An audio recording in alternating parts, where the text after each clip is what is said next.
Eh bien moi, je serai indifférent à son égard, tant qu'elle m'admire. Mais cela n'empêche pas, maître, que ses rêves deviennent enfin réalité. Accordez-lui un baiser, allez la voir, maître. Ah, voilà une bonne idée. Et je vais m'enquérir de ce pas. Allez-y.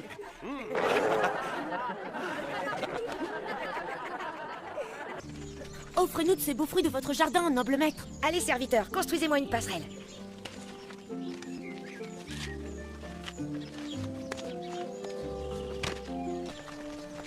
Allez, tenez mes bons serviteurs. Merci, mon maître. Merci pour ta générosité, maître. Que pensez-vous d'Augustin? Un héros ou un enfant de cœur? Augustin! Augustin! Augustin! Et vous là, bande de petits voleurs! Voleurs! Arrêtez-vous, voleurs! Ah, petit pas! Pas si vite! Arrête-toi!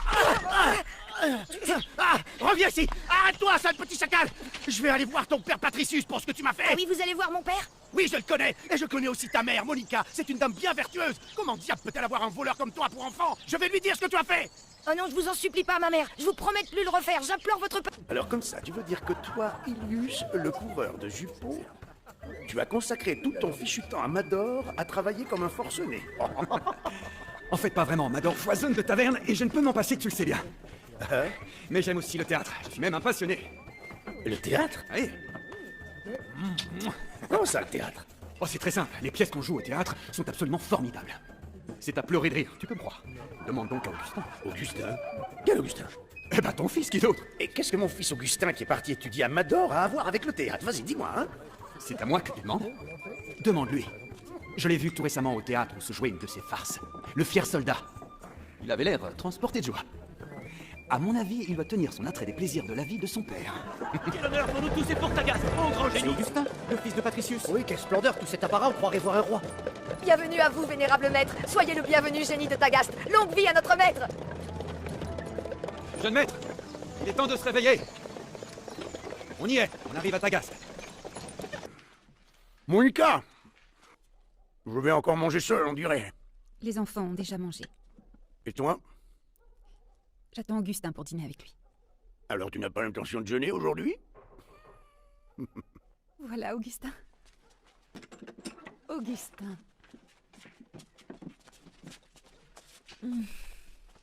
Perpetua.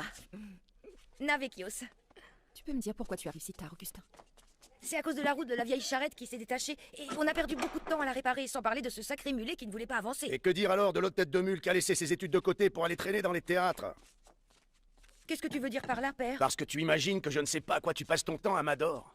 Je n'ai rien fait de mal, père. Tais-toi, t'es qu'un menteur et un idiot. Tu délaisses tes études pour traîner avec de mauvaises fréquentations et te débaucher dans les théâtres et tout ce que tu trouves à dire c'est j'ai rien fait de mal. Si pour toi aller au théâtre c'est de la débauche, regardez, c'est mieux que de s'y livrer. Comment ça?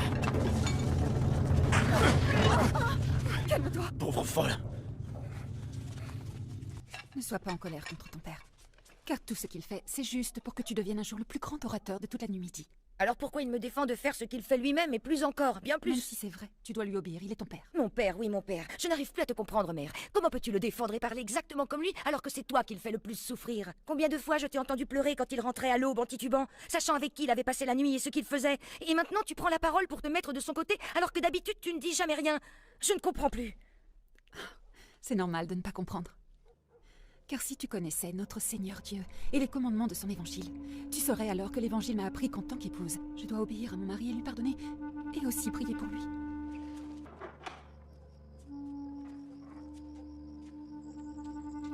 Oh mon Seigneur, mon Dieu et mon Sauveur, Jésus-Christ, viens à mon secours. Aie pitié de ton humble servante. Que ta miséricorde atteigne le cœur de Patricius. Illumine l'âme et le cœur de notre fils Augustin. Éloigne-les du mal et des passions de ce monde. Mène Augustin sur la voie de l'obéissance. Et ne laisse pas les péchés le dévoyer, Seigneur. Purifie-le de tous ses démons, de ses pensées mauvaises et impures. Écoute ma plainte. Entends mes supplications et exauce ma prière.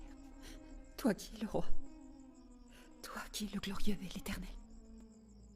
Amen. Que les dieux bénissent le très noble Romanianus. Patricius, comment vas-tu? Très bien, monseigneur. Je vous prie de bien vouloir pardonner ma venue sans vous en avoir averti. Ça ne fait rien. Qu'attends-tu de moi? Il s'agit de mon fils, Augustin. Il a abandonné ses études à Mador, cela fait déjà plus d'1 an. Pour quelle raison? Aller étudier à Mador ne lui plaisait pas. Pour être tout à fait honnête, les frais de ces études sont devenus trop lourds pour moi. Je n'arrive plus à subvenir à toutes ces charges, monseigneur. Et quel genre d'aide attends-tu? Je souhaiterais que vous m'aidiez grâce à l'influence que vous entretenez avec les nobles de Carthage, afin que mon fils Augustin puisse continuer ses études de rhétorique. Faites seulement avoir votre appui pour le début. Ensuite, je ferai tout mon possible pour le prendre moi-même en charge et qu'il réalise notre rêve. Il vaut mieux éviter de poursuivre des rêves inaccessibles. Je vous remercie, Seigneur. Laissons ce problème entre les mains sacrées de Dieu.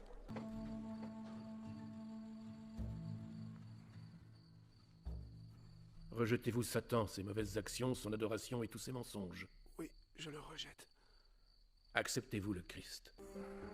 Oui, j'accepte le Christ. Croyez-vous qu'il est roi et Dieu? Oui, je crois qu'il est roi et qu'il est notre Dieu. Dis, pourquoi t'es parti en laissant notre père? Qu'est-ce que je suis supposé faire? Eh bien, rester auprès de lui? T'as pas l'air triste comme moi qui soit malade. En vérité, je suis très triste, parce qu'il croit que grâce à son baptême, il deviendra un vrai chrétien, et qu'il pourra jouir d'une vie éternelle, comme ne cesse de dire mère. Je suis désolée, mais je comprends rien à ce que tu dis. Une justice basée sur la vérité. Mais que signifie donc la vérité? J'aimerais conclure mon propos en toute objectivité en disant que la vérité reste à jamais cachée et ne peut la trouver que celui qui veut réellement la chercher. Celui qui possède des yeux clairvoyants et un très grand discernement. Celui qui est doué de sagesse et de probité comme vous. Oh, Alypius. Si seulement je pouvais devenir aussi bon orateur et aussi renommé qu'Asclepius. Allons, n'exagère pas, mon ami. Les rêves ont aussi leurs limites. Augustin! Oh, mère! Enfin, je te trouve. Je t'ai cherché partout. Que se passe-t-il, mère? Tu vas pouvoir réaliser ton rêve. Tu vas partir à Carthage pour étudier la rhétorique et le droit. Vraiment? Oui, vraiment, Augustin. Tu remercieras Madame Abrasca. Elle a réussi à convaincre son mari de tout régler pour toi à Carthage. Tu iras même habiter chez l'un de ses proches. L'âme de feu ton père Patricius peut se reposer désormais. Carthage, c'est grâce à mon père qui a toujours rêvé que je devienne un orateur instruit et renommé. Et aussi grâce à ma mère qui a lutté et s'est obstinée pour que ce rêve devienne réalité après la mort de mon père. En fait, tu veux poursuivre ce rêve uniquement pour satisfaire tes parents ou bien parce que tu désires plus que tout pouvoir devenir un brillant orateur? Lorsque j'étais à Mador, j'ai appris l'art de faire pleurer les spectateurs et ainsi d'écrire leurs émotions les plus profondes et les plus persuasives afin d'assujettir le sentiment de l'auditoire, et cela a été une vraie réussite.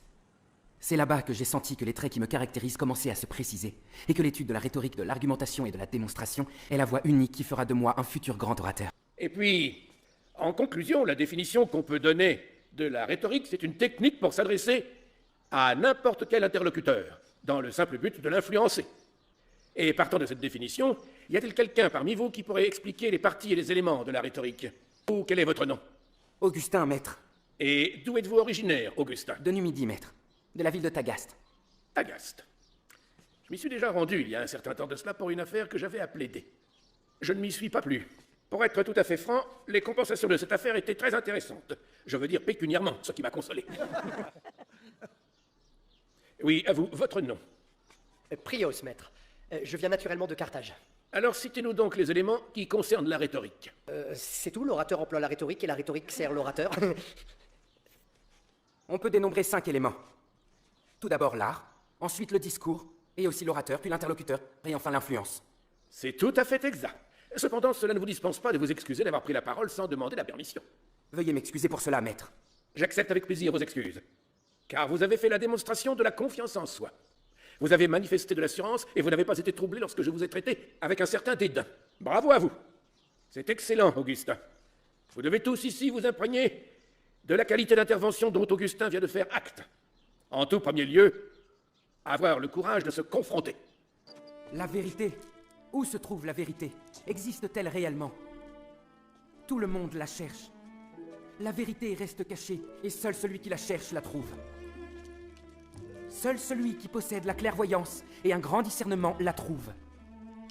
La vérité. Seul celui qui est doué de probité et de sagesse telle que vous peut la trouver. Excellent.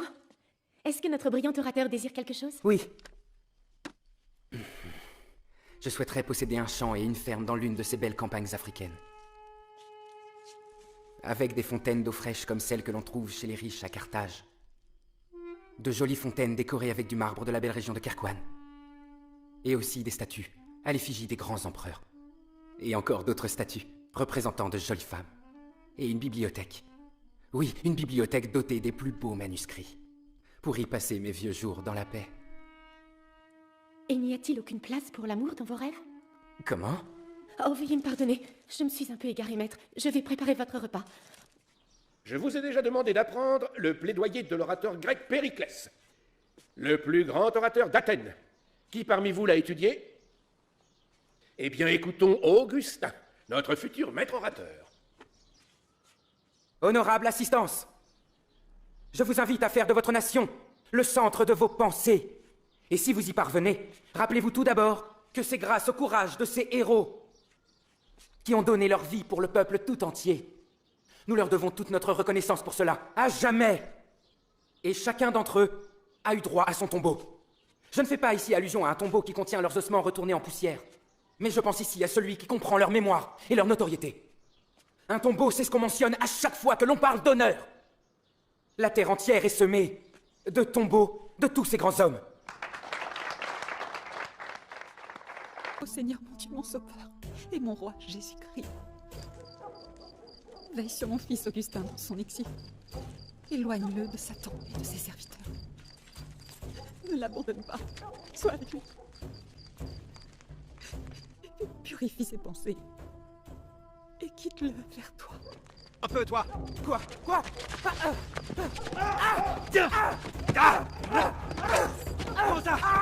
Il commet un péché. Pardonne-le-lui. Ne lui en veux pas, Seigneur. Car tu es le chemin, la vérité et la vie.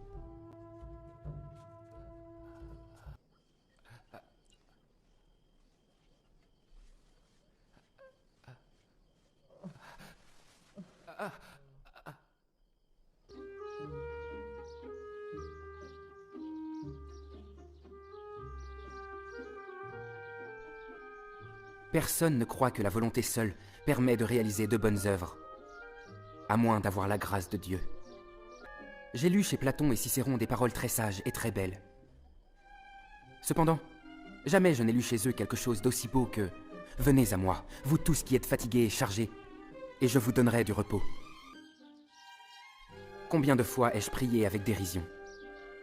Dieu, fais que je devienne pur et que je puisse ignorer les tentations, mais pas tout de suite. Avoir la foi, c'est croire en ce qu'on ne voit pas. Et la récompense, c'est de voir ce en quoi on a foi. Quelle grande foi tu avais, mère. Quelle que soit la gravité du péché, il ne faut pas désespérer de ta miséricorde, mon Dieu. Qu'est-ce qui ressemble à l'amour? Elle a des mains pour aider les autres. Elle a des pieds pour se hâter au secours des pauvres et des nécessiteux. Elle a des yeux pour voir la misère et le besoin. Elle a des oreilles pour entendre les plaintes et le chagrin de son prochain. C'est la définition de l'amour. Oui, à vous, Augustin. Si nous explorons notre propre histoire, nous trouverons la vérité? Ne soyez donc pas si naïf, Augustin. Je veux dire, il n'y a pas qu'une seule vérité absolue dans cette vie. La vérité est uniquement ce que vous ferez pour pouvoir prouver aux autres que ce que vous avancez est l'entière vérité. Augustin, attends-moi. Est-ce que je peux te parler si tu n'es pas trop occupé? Bien sûr, oui. J'ai bien écouté tes remarques sur la vérité avec Maître Asclépius. Oui? Je voulais juste savoir si tu as trouvé la réponse. Comme tu le sais déjà, Maître Asclépius est un très grand orateur. Et ses réponses suscitent toujours beaucoup d'autres questions qui nous poussent à réfléchir. Et chaque nouvelle question provoque encore et encore d'autres questions. Ça pourrait finir par vous déprimer. Pourquoi tu ne lirais pas la Sainte Bible? Tu pourrais bien y trouver la vérité. Non, je ne pense pas. Je l'ai déjà lu à maintes reprises, et je l'ai trouvée plutôt confuse. J'ai pu aussi voir dans l'Ancien Testament certaines qualités attribuées à tort à Dieu, comme la colère, la tristesse, le dépit et encore d'autres qualités auxquelles ma raison refuse d'adhérer. T'es-tu intéressé à l'enseignement de l'Église? Non, pas du tout. À vrai dire, pour moi, les enseignements de l'Église sont comme des vieux contes pour enfants. Et puis, leur but ultime est plutôt d'asseoir leur autorité. Écoute-moi, Augustin. Par exemple, qu'est-ce que tu dirais si je répondais à ton interrogation? À quelle question? Où se trouve la vérité? Vas-y, je t'écoute. Dans l'enseignement du manichéisme. L'enseignement du manichéisme? Oui. C'est le prophète Mani qui a fondé le manichéisme. Il est né il y a une centaine d'années à Babel. Et c'est au travers de ses enseignements que Mani a réussi à réformer et réunir les trois grandes religions, c'est-à-dire le zoroastrisme, le christianisme et le bouddhisme, pour en faire une religion universelle. Ainsi, le manichéisme est devenu la nouvelle religion de la vérité et de la paix de l'esprit. Donc le manichéisme serait la vraie vérité? Tout d'abord, ce qu'il faut connaître et apprendre, ce sont les paroles du du prophète Mani. Le monde est constitué de deux anciennes origines, lumière et obscurité. Et le bien est le royaume de la lumière. Et le mal est le royaume de l'obscurité. La lumière est l'élément essentiel pour les êtres supérieurs. Et Dieu a établi son trône dans la lumière. Maintenant, mes amis, nous allons accueillir notre nouvel ami, Augustin. J'ai appris par notre cher Aquilius que vous étiez en quête de la vérité. Cela nous comble de plaisir. Mais j'aurais tout d'abord aimé savoir si vous êtes chrétien. Non, non. Alors, à quelle religion croyez-vous? Je suis ma propre raison. Très bien, très bien. Puisque vous suivez votre raison, les préceptes du prophète Mani seront votre vérité. Je suis prêt à tout entendre. Le manichéisme rejette le monde du syncrétisme. Il n'est pas possible de matérialiser Dieu et de le rapporter au monde des péchés. La rédemption des péchés n'est pas possible par le sang du Christ, comme le prétend le christianisme. C'est quand l'âme se libère de la prison du corps, dans la libération des lumières de la prison des ténèbres, que la connaissance peut libérer de la captivité de l'ignorance. C'est pour cela, mon très cher Augustin, que nous avons le devoir de nous opposer à ces chrétiens qui prétendent que le salut de l'âme réside dans la mort du Christ sur la croix, sans contrepartie. Toutes leurs fausses théories sur la grâce et l'amour de Dieu éloignent de la vérité. En fait, la seule voie juste est celle de mortifier nos corps, de nous abstenir des plaisirs afin de pouvoir atteindre la transcendance de nos âmes.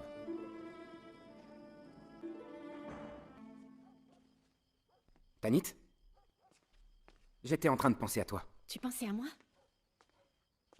Je veux dire à un sujet qui te concerne directement. Comme c'est étrange, car je pensais également à quelque chose que je dois t'apprendre. Une chose qui nous concerne tous les deux. Et quelle est cette chose? Non, d'abord toi, dis-moi ce que tu tiens à me dire. Hors de question. Au moment où le soleil va apparaître, les nuages doivent s'éclipser. Je viens d'apprendre que j'attends un enfant. Un enfant? Augustin.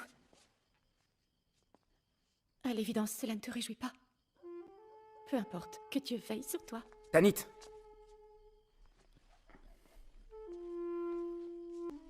Tu sais bien que je ne te laisserai jamais.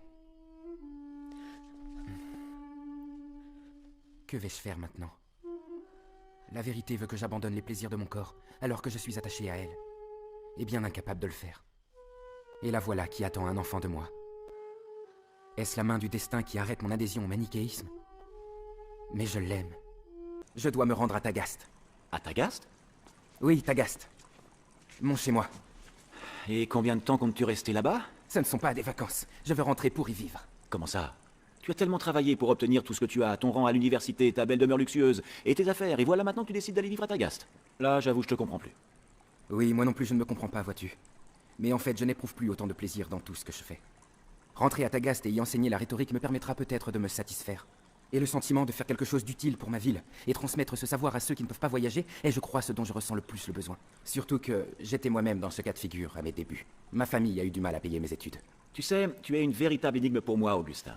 Tu raisonnes de brillante façon, mais tu restes encore un très grand sentimental. Il est plutôt rare de trouver la raison et les sentiments chez une seule personne. Et toi, tu seras toujours d'une grande éloquence, Népredius. Non, je le jure sur les dieux. Ce n'est pas un compliment, c'est la vérité. Qu'est-ce que tu comptes faire pour ton fils Adéodatus? Est-ce qu'il restera avec Tanit? Pas du tout. Je l'emmènerai avec moi. Et avec ta permission, je vais emmener aussi Tanit. Tu n'as pas besoin de mon accord. Je te l'ai déjà offerte, mon très cher ami. Et il me semble qu'elle ne t'est pas indifférente. Elle a été tienne et elle est restée depuis que tu as mis le pied dans cette maison. Augustin!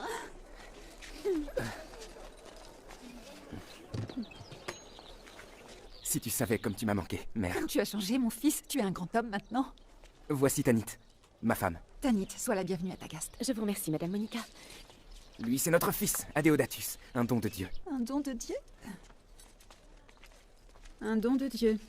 Et où sont Névécus et Perpétua? Névécus est au champ et Perpétua est dans sa chambre. Perpétua? Tu pensais que je ne saurais pas que vous n'êtes pas marié, Augustin? D'où Tagaste est déjà au courant. Celui qui rapporte les nouvelles de Carthage m'a dit ce que tu fais. Et maintenant que tu es devenu célèbre, ces nouvelles te concernant sont précieuses. Tu sais, mère, j'aime cette femme. N'est-ce pas suffisant qu'elle soit chrétienne? Si la loi romaine n'empêchait pas d'épouser une esclave, je l'aurais déjà fait. Tu dis l'épouser? Et comment ça? Oh, j'ai aussi entendu dire, toujours par ce même messager, que tu t'intéresserais à cette hérésie du manichéisme? Qui interdit le mariage? Mère, je suis fatigué, alors si tu le veux bien, je préférerais qu'on en reparle Non, demain. maintenant, Augustin. Crois-tu que je pourrais accepter ce péché au sein même de cette maison? Chut, je t'en supplie, mère. N'élève pas la voix, je t'en conjure. Je baisserai le ton pour qu'aucun humain n'entende. Mais que comptes-tu faire avec celui qui sait chaque chose que tu vis? Bon, nous allons quitter cette maison tout de suite. Non, attends. Ton enfant n'a rien à voir avec ça.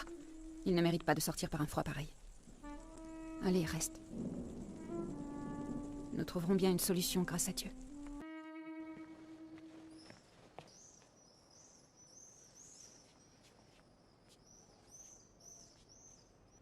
J'ai attendu avec une telle impatience qu'il revienne à Tagaste. J'ai bien cru qu'en le voyant ainsi tous les jours, mon cœur serait de nouveau en paix. Mais depuis son retour, ce n'est plus que souffrance. Il ne me reste que des regrets. Il est devenu le premier défenseur de cette hérésie qu'est le manichéisme. Laissez-le donc faire ce que bon lui semble. Et un jour, il se rendra compte qu'il n'y a rien à défendre dans ses théories, croyez-moi. Si vous pouviez lui rendre visite et lui parler, lui expliquer que vous étiez un adepte du manichéisme, et que vous êtes devenu... Je vous ai dit de le laisser. Vous devez seulement vous contenter de prier pour lui, c'est tout. Il finira par comprendre, à travers toutes ses lectures, l'incohérence et l'absurdité de ce courant. Devra-t-il être encore égaré pendant plusieurs années, s'il continue à s'entêter? J'avoue être en plein désarroi. Mais enfin, comment fait-il pour croire à tous ces commandements si complexes? Et pourquoi refuse-t-il la Bible et sa simplicité? N'ayez crainte, car l'enfant de ses larmes ne s'égarera jamais. Vous ne savez pas, vous ne savez pas, vous ne savez pas, vous ne savez jamais rien. Tout ce que vous faites ne sert à rien si vous n'y réfléchissez pas. Pourquoi apprenez-vous vos leçons si vous n'aimez pas ce que vous apprenez? Le cours est fini, sortez! Dis-moi, cher maître. Alypius. Dis-moi, Augustin, qu'est-ce qui t'a pris de t'emporter comme ça? Parce que je trouve inacceptable de passer tout ce temps ici sans parvenir à trouver un seul autre étudiant aussi brillant que toi. Qu'y a-t-il de si drôle, dis-moi? Eh bien, à vrai dire, je me suis très souvent demandé combien de temps tu allais tenir à Tagaste avant de te rendre compte que cette ville est beaucoup trop étroite pour tes rêves. D'ailleurs, je me rappelle de cette phrase que tu m'as dite un jour. Les rêves n'ont pas de limite.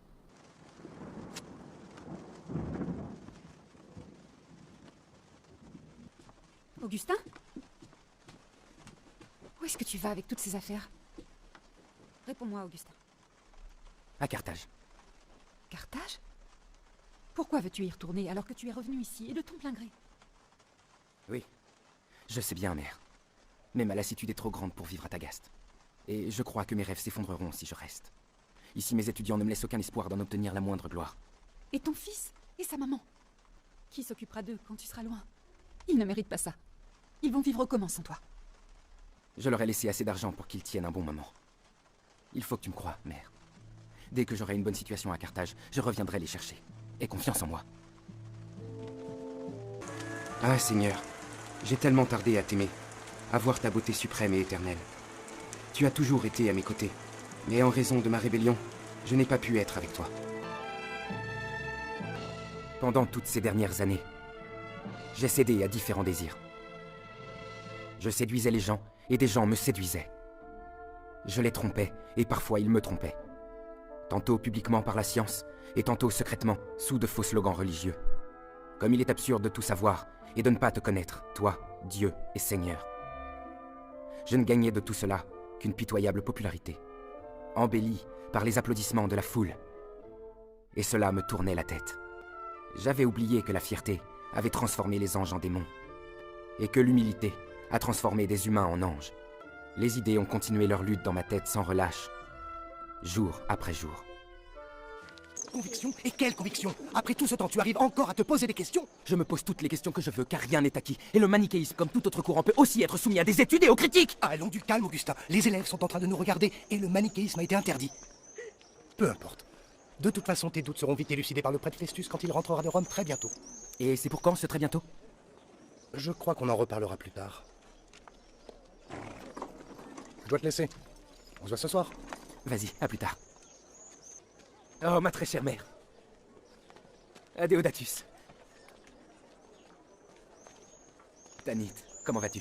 Tu nous as tellement manqué, mon chéri. Vous m'avez devancé. J'envisageais d'aller vous chercher à Tagaste. Vous avez très bien fait de venir. Allons à la maison. Allez, venez. Ton chemin n'est pas le bon. Même si tu as enseigné et convaincu tout le monde avec la clarté de tes mots et ta logique. Ton chemin ressemble à la vérité, mais ce n'est pas la vérité. Je reconnais que je ressens des limites. Mais, mère, je cherche la sagesse dans sa profondeur.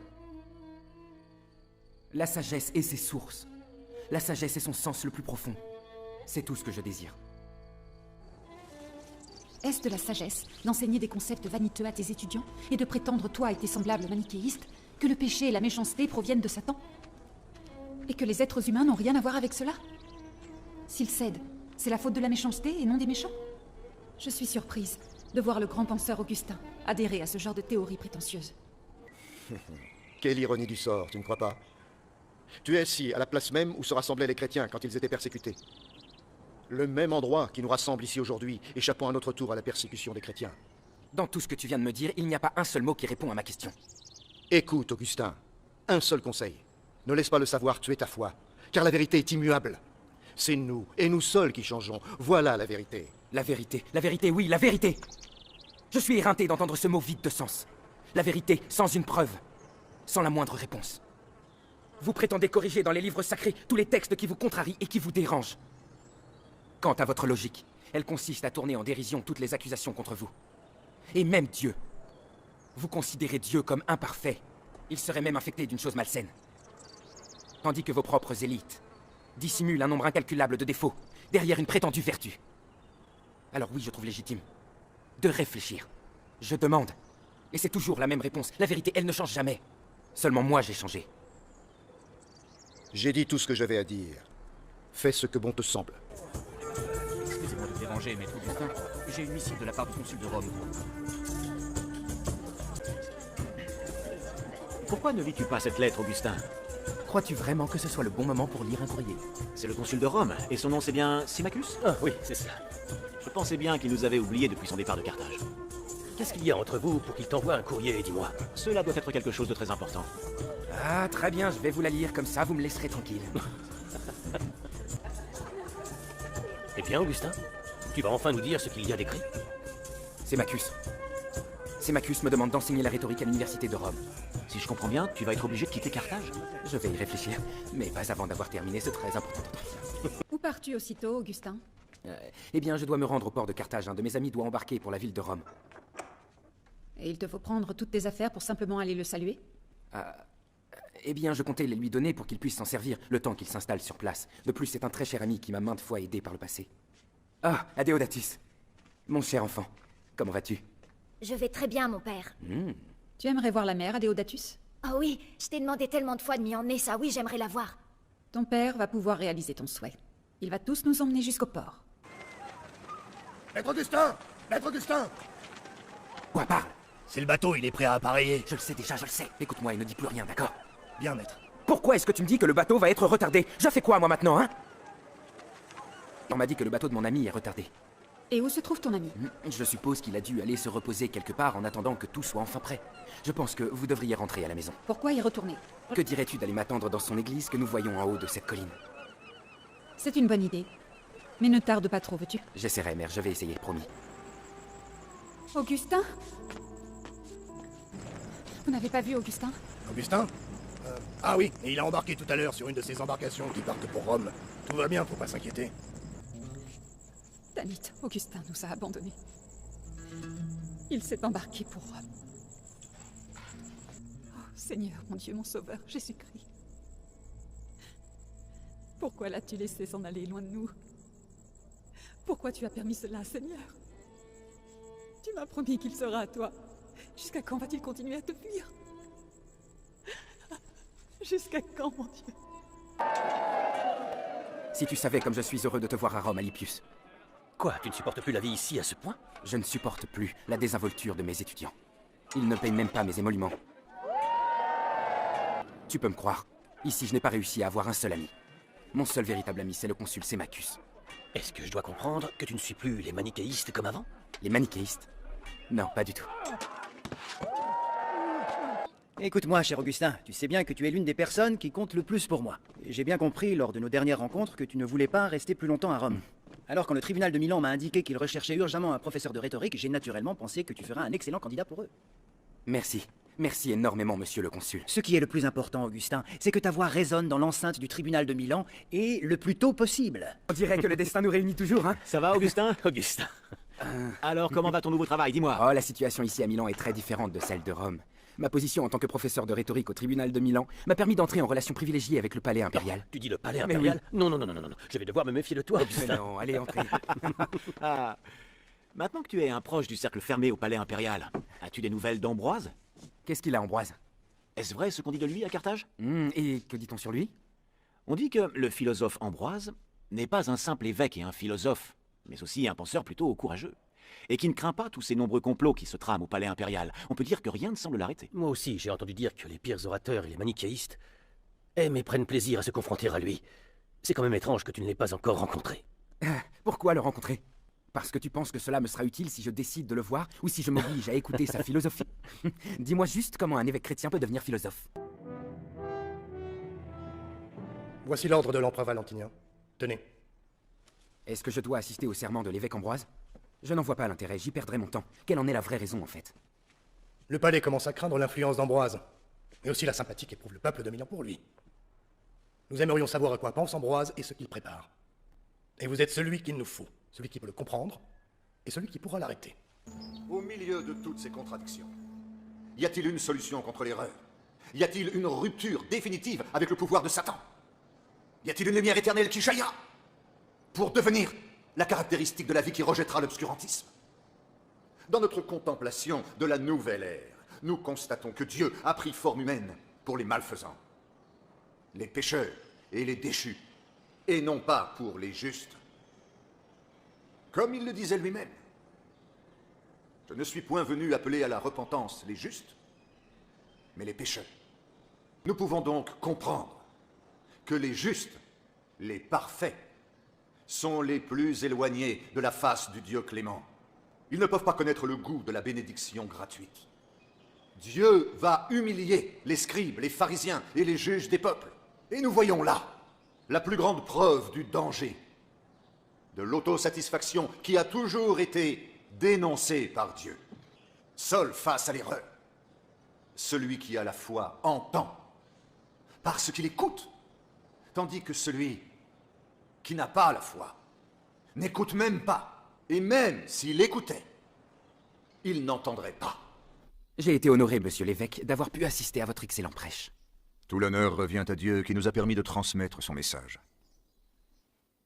Votre simplicité de langage permet à n'importe quel auditoire de tout bien comprendre. Et dans vos mots, il y a quelque chose qui touche le cœur, qui m'a permis de ressentir une paix que je n'avais jamais connue auparavant. Je vous promets de venir assister régulièrement à vos messes, dès aujourd'hui. Je serais très honoré que vous y assistiez. Oh, mère! Augustin, mon fils.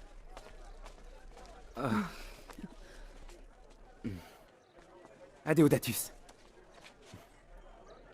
Mon père, tu m'as tellement manqué. Tu m'as manqué aussi, mon fils. Comment vas-tu, Tanit? Je vais bien. Mais entrez, venez vous asseoir par ici, venez. Il semblerait que vous vous soyez donné du mal pour me trouver. C'est grâce à ton ami Alipius, il nous a bien aidés. Sans lui, nous serions encore en train d'errer dans cette grande ville. Oui, Milan est une grande et belle ville. Il y a beaucoup d'églises qui feront ton bonheur, mère, et tout particulièrement l'église de l'évêque Ambroise. Je ne peux pas nier une certaine admiration envers les idées, la rhétorique et la philosophie de cet évêque. Ce que vous me dites me semble très grave et très sérieux, Augustin. Cela confirme bien toutes mes craintes. Je ne vois pas de danger à admirer sa philosophie. Si vous, qui êtes un orateur émérite en rhétorique, admirez son discours, alors que dire du peuple? Cet Ambroise a su accaparer les esprits de tous ceux qui gravitent autour de lui. Il pourrait aisément influencer ces gens n'importe quand. Attaquer le palais si l'envie lui en prenait. Mais ça n'arrivera jamais. L'histoire de cet évêque s'arrêtera. Ce soir. Écoute, mère. Augustin? Il faut que nous quittions cet endroit au plus vite. Et pourquoi ça? Je tiens beaucoup à rencontrer l'évêque Ambroise. J'ai quelque chose d'important à te dire. Tu pourras parler avec lui une autre fois. Je te le répète, je ne partirai pas avant d'avoir vu l'évêque Ambroise. Écoute, mère. Les soldats de l'empereur sont en route pour la cathédrale. Ils viennent pour l'attaquer. Comment ça, attaquer la cathédrale? Tu crois que je vais abandonner la maison de Dieu pour te suivre? Je t'en supplie, mère. Il n'y a plus de temps à perdre. Tout le monde ici me connaît. Je n'ai pas intérêt à ce qu'il me retrouve précisément ici. Tu as peur pour ta réputation et ton pouvoir, Augustin. Tu n'as pas peur pour moi. Mais mère... Le sujet est clos. Si tu veux partir, libre à toi. En ce qui me concerne, je sais que Dieu protège tous ses enfants.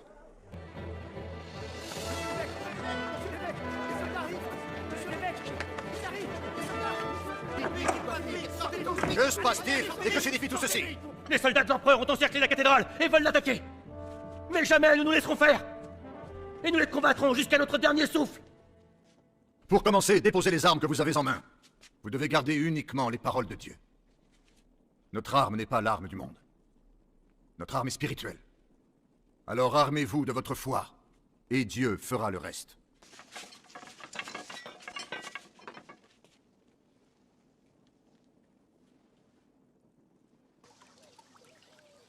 Je suis heureuse que le siège de la cathédrale par les soldats ne se soit pas terminé par un bain de sang.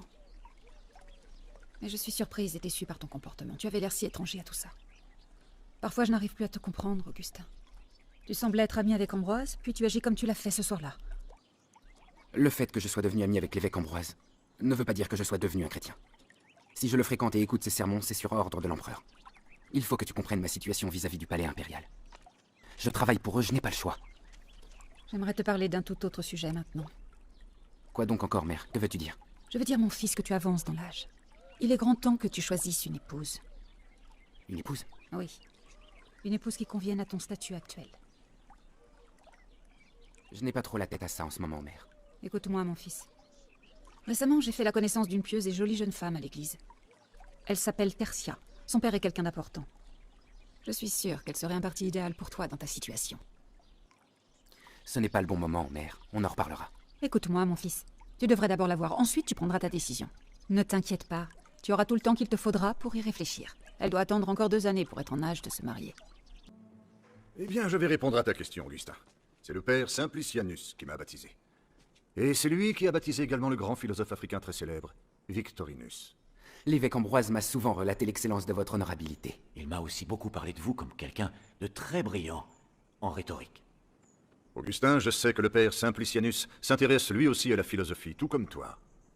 Je suis sûr que vous allez vous entendre et devenir de bons amis. Que se passe-t-il, mère? Il n'arrête pas de pleurer. Tanit a quitté la maison. Comment? J'ai essayé de l'en empêcher, mais elle a fui. Elle a dû entendre notre conversation sur ton mariage. Elle a préféré se sacrifier. Ainsi, elle ne sera plus un obstacle dans ton choix. J'ai tout fait pour l'en dissuader, mais je n'ai rien obtenu d'elle. En dehors de prendre soin d'Adéodatus. Elle a juré qu'elle ne sera jamais à un autre homme après toi. Parlez-moi, Augustin. Qu'est-ce qui vous tracasse? J'ai beaucoup de choses sur le cœur, mais je ne sais pas quel chemin prendre. J'ai fait beaucoup de mauvaises choses. Je me suis souvent égaré. Connaissez-vous le philosophe africain Victorinus? Oui, je le connais. C'était l'un des philosophes les plus réputés de Rome. Dieu a conduit le philosophe Victorinus vers la foi. Et ce même Victorinus a été capable d'accepter l'humilité du Christ, que les sages ne voient pas, et que les enfants connaissent. C'est ainsi qu'il a déclaré sans gêne qu'il était un serviteur du christianisme et l'enfant de la joie. Rome n'a pas du tout apprécié, mais Dieu si. Victorinus, mon cher Augustin, cachait sa foi devant les gens et ne la déclarait qu'en présence du prêtre. Chaque fois, le prêtre lui disait « Je ne croirai votre foi que lorsque je vous verrai entrer à l'église, et seulement là. » Et ce jour a fini par arriver. Et le grand philosophe s'est enfin présenté devant le peuple de Dieu. Et humblement, il a déclaré, avec amour, sa foi envers Jésus-Christ, devant tous ces gens réunis dans l'église de Rome et qui criaient « Alléluia! Alléluia! Victorinus! Victorinus !»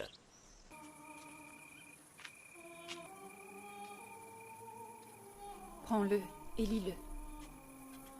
Adéodatus?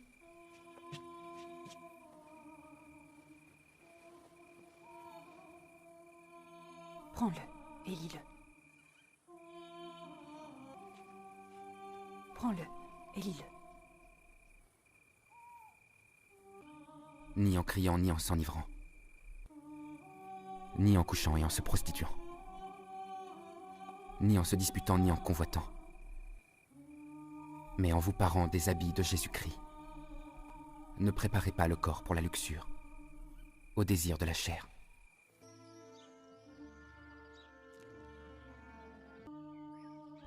Pour la première fois de ma vie, je sens que tu me parles, Seigneur.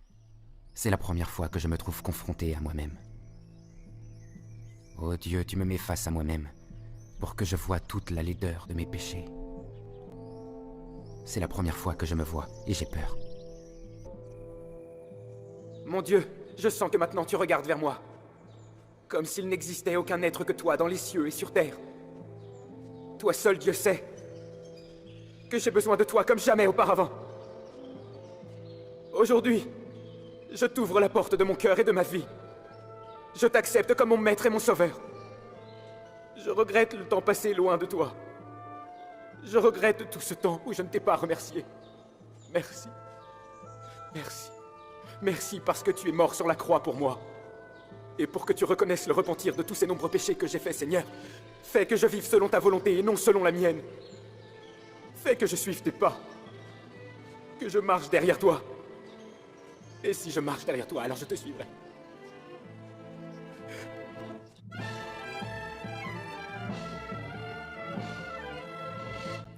Maintenant, je sais pourquoi je n'ai pas su trouver Dieu. Parce que je l'ai cherché à l'extérieur, alors qu'il était ancré en moi.